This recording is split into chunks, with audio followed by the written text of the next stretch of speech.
comme des animaux. Non, c'est juste un film télévisé à des kilomètres. Des kilomètres.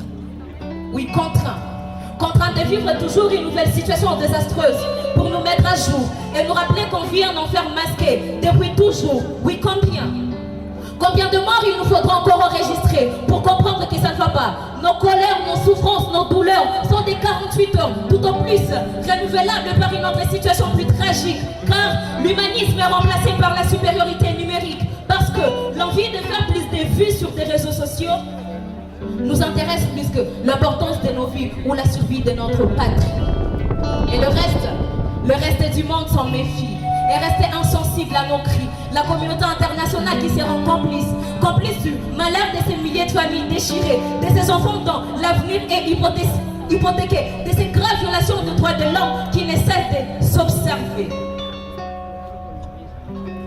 Quand c'est la Russie, l'Ukraine, la Palestine, c'est le monde entier qui est en mouvement.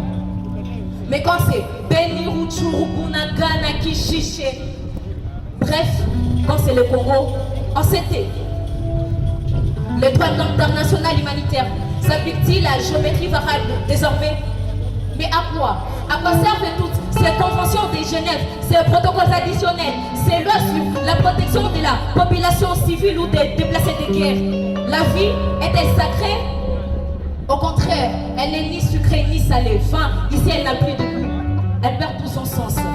La protection de la population civile est un slogan. Mais comment prétendre aider une pauvre population en lui offrant une sécurité permanente alors qu'on n'est jamais là au moment portant? Ce qui crée un second conflit entre la population et les personnes censées la protéger. Mais comme nous le savons, l'intervention vient toujours en retard. Ne croyons-nous pas qu'on est censé également veiller sur nous-mêmes, les uns sur les autres, mais avec la primauté de la haine et du tribalisme? Comment cela est-il possible?